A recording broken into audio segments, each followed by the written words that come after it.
এক শিল্পপতি বাবার একমাত্র ছেলে তার জন্মদিন পালন উপলক্ষে বাবার কাছে 8 লক্ষ টাকা দাবি করলো। এর মধ্যে তার মা চলে আসলো এবং বলল, এই সম্পদ তো একদিন সবই তার হয়ে যাবে, তাকে দিয়ে দাও, তার মনে কষ্ট দিও না।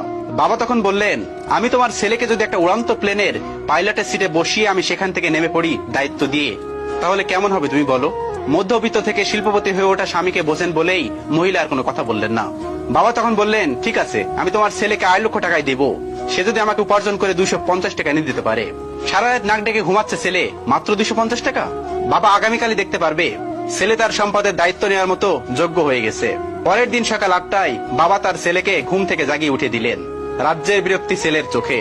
মাত্র 250 টাকার জন্য এত সকালে ঘুম থেকে উঠতে হবে? রেডি হয়ে নাস্তা সেরে একেবারে ফুলবাবু সেজে 250 টাকা উপার্জনের জন্য বের হয়ে গেলেন। পকেটে একটা টাকাও নেই, সাথে দেখার জন্য বাবা একটা লোকও দিয়েছেন। ঘর থেকে বের হওয়ার পর তার মনে হচ্ছে সে যেন একটা সমুদ্রের মধ্যে হাবুডুবু খাচ্ছে। বিনা পুঁজিতে টাকা কোথায় পাই, কোথা থেকে ধার নিবে সেটাও পারতেছে না, কারোর সাহায্য নিতে পারছে না, ভিক্ষাও করতে পারবে না। পরিশ্রম করে উপার্জন করতে হবে, ভাবতে ভাবতেই দুপুর হয়ে গেল। সামনে একটা রিক্সার গ্যারেজ, ঢুকে পড়লো সেখানে, কিন্তু অপরিচিত মানুষকে তারা রিক্সা দেবে না। হঠাৎ মাথায় একটা বুদ্ধি আসলো, রিক্সা পাইনি তো কি হয়েছে, রিক্সা ঠেলতে তো পারবে। তখন উঁচু ব্রিজগুলোতে রিক্সাওয়ালার সাথে একজনকে রিক্সাগুলোতে ঠেলে উপরে উঠিয়ে দিতে হতো, বিনিময়ে যাত্রীরা 1 টাকা করে দিত।